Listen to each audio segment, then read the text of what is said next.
I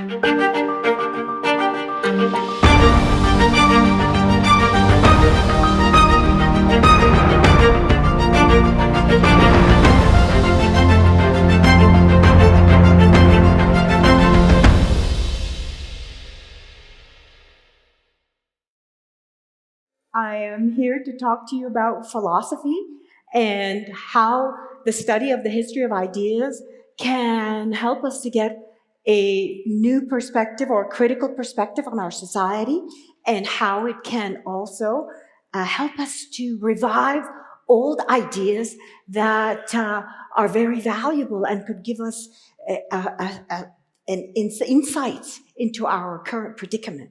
So the idea I'm going to talk about today is the idea of hubris.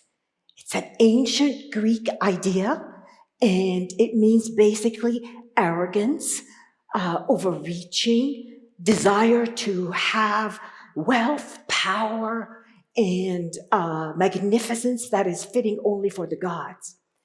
And this concept of hubris is very dominant in a lot of Greek writers, historians like Herodotus and Thucydides, and Greek poets and playwrights like Homer and Sophocles and Euripides.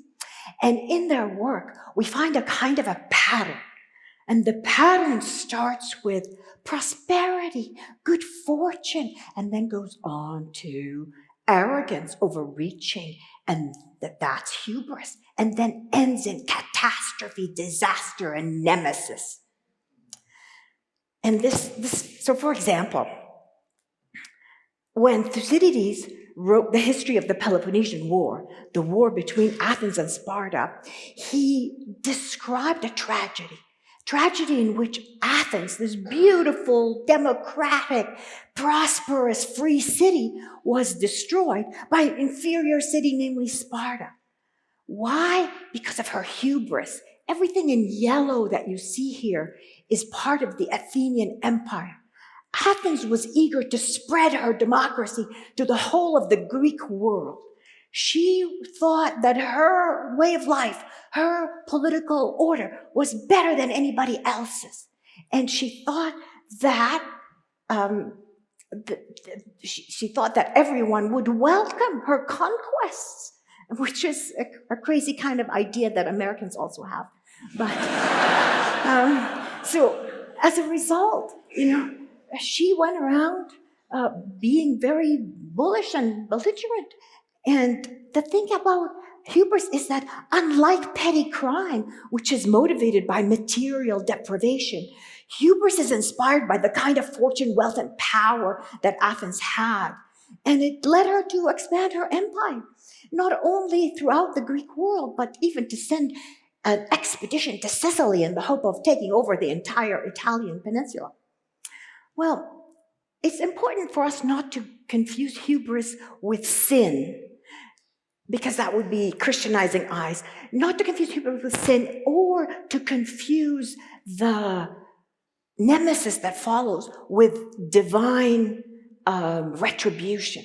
Because the gods of Homer and the gods of the ancient Greeks, they were not moralistic gods busy, punishing the wicked and rewarding the good.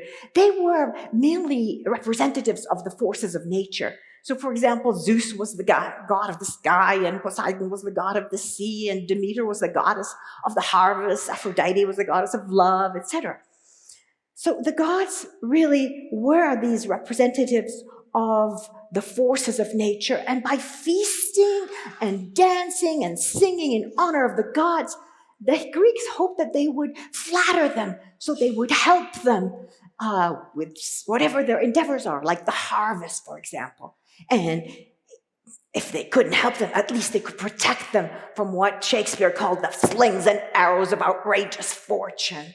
So at the very least, like things like famine and floods and wars and the like. Piety was respect for the gods as the forces of nature. It was the opposite of hubris, so this feasting was a form of piety. Like nature, the gods were beautiful, but they could also be quite harsh. Here's a famous painting of Apollo where he is flaying Marsyas for his hubris. Apparently, Marsyas claimed that his music far surpasses that of Apollo. Well, Apollo wasn't very pleased. He thought that, these mortals, they have a lot of gall and brazenness, and that's what hubris is. This is gall and brazenness. In the famous temple of Apollo at Delphi, there's a famous inscription, and it says, "Know thyself." Now, know thyself is not intended as an endorsement of introspection so much as an admonition to mortals lest they forget their place in the scheme of things. In Homer's Iliad, Apollo appears and he says, mortals are inconsequential nothings. They're like leaves of a season. They flourish in a fiery brilliance and then they fade away. The trouble with them is that they have a habit of thinking big. They imagine themselves to be better than the gods, and they imagine themselves to be masters of the universe. Well, he's talking about us. We do indeed imagine ourselves to be masters of the universe. We live in a society that is more hubristic probably than any other society in history. The question is why? Well, one answer that I'd like to suggest is that we have lost the reverence for nature that the ancient Greeks had. There's been a shift in our theological ideas. Our theological ideas are not focused so much on the natural and this worldly, but on the supernatural and otherworldly. We have a religious tradition in which the earth is seen as a disposable planet. It's going to be destroyed by God very soon. So don't worry, just go forth and multiply with no heed for the morrow. God will look after the consequences. And we know what that means. It means war, poverty, and pestilence. The question is, how did this shift happen? Well, political philosophers sometimes call the shift a shift in political theology, which is a term meaning that theological ideas have a habit of creeping into the political. And someone who was very instrumental in this shift is Socrates. Now, Socrates is probably one of the most overrated men in history, in my opinion. He was a convert to Orphism, which is a religion that anticipated Christianity. So he had absolutely no use for Homer and his gods. He said, these gods, they're a disgrace. Real gods punish the wicked and reward the good. If not in this life, then at least in the next. He said, all this feasting and festivals, the real gods wouldn't be impressed with that. Real piety is not trying to bribe the gods so they'll help you with your petty little projects. Real piety is helping the gods with their grand projects for humanity. Well, this was very puzzling to his contemporaries. They said, what? The gods have grand projects for humanity? You mean the gods are agreed? They're all of one mind? And Socrates said, of course. And they said, but how would anyone know? How would anyone know such a thing? And besides, what could we do to help them? How could we help them? And Socrates said he claimed to have a direct hotline to the divine. He claimed to have a divine mission. Well, we know that in the case of Socrates, his students were a catastrophe for Athens. They were instrumental in her defeat at the hands of Sparta, and they were the leaders of the reign of terror that followed the defeat of Athens. But Socrates refused to consider the possibility that his teaching had played any role. He refused to take any responsibility for the debacle that followed. He insisted that he was a pious man doing the will of the deity. In other words, he presented his own arrogance and hubris in the form of piety, in the guise of piety.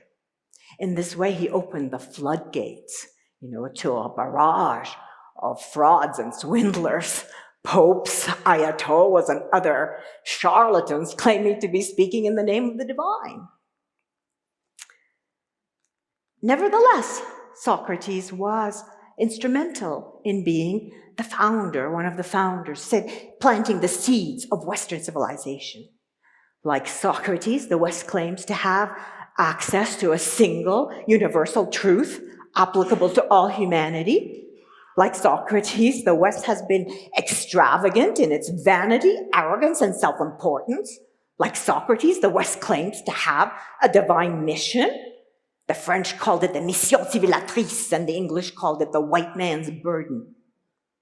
Well, thanks to the German philosopher Hegel, 18th century philosopher Hegel, Christian ideas were secularized, so they were more acceptable to the secular crowd.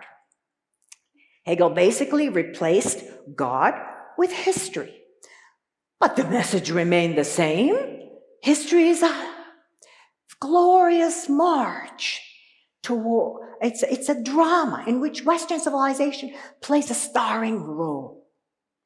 The role of the West, the mission of the West, the historical grand mission, is to lift humanity out of its brutish condition and move it forward towards justice and freedom. Really? Well, in my view, Hegel's ideas should have been discredited and discarded. They belong in the dustbin of history. But instead, Hegel's ideas are alive and well. They are alive in the myth of American exceptionalism, the idea that the United States has a special mission as a bulwark against tyranny and terror in the world. In truth, the clash between the United States and her Islamic enemies is not a clash of civilizations. It's a clash of fundamentalist fantasies. They're both drinking from the same messianic wellspring. The difference is that the United States is endowed with prosperity and good fortune, the good fortune of the collapse of the Soviet Union.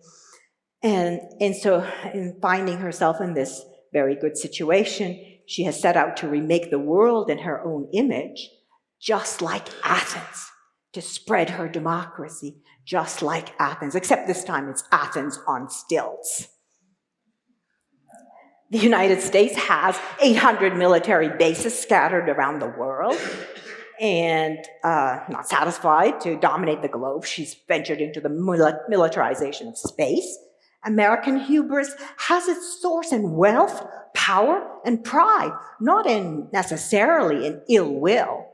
Nevertheless, the gift of democracy to far-flung nations like Afghanistan and Iraq and Libya has caused carnage on a large scale.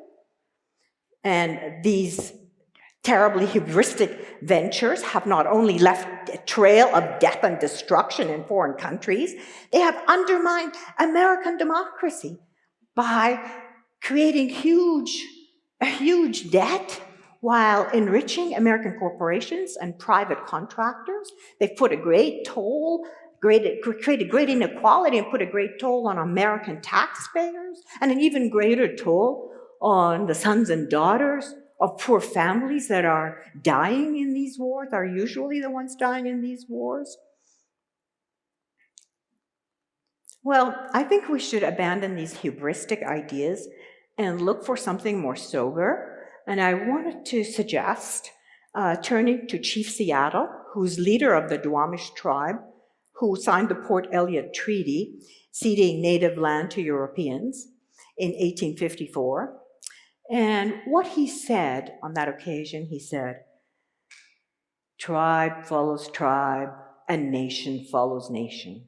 'Tis the order of, it like the waves of the sea. Tribe follows tribe, like the waves of the sea. 'Tis the order of nature, and regret is useless. Your time of decay may be distant, but it will surely come. For even the white man whose God walked and talked with him like friend to friend, cannot escape the common destiny. You may think that obviously, in my view anyways, this sober view of history is superior to the puerility of the Hegelian view of history as an irreversible march of Western civilization. And some people might feel that this is depressing, to think that every civilization is bound to die and decay, the cyclical view of life and of civilizations. But I think it's much more depressing to live in a fantasy world that leads us to choose more and more hubristic ventures that will ultimately hasten our demise. It's better to face the harsh reality that will at least help us to curb our hubris. And not only that, it makes us realize that when we're relatively free and prosperous, we should be happy. We should rejoice. We should thank our lucky stars instead of courting disaster in quest for greater and greater wealth and power. Okay, thank you.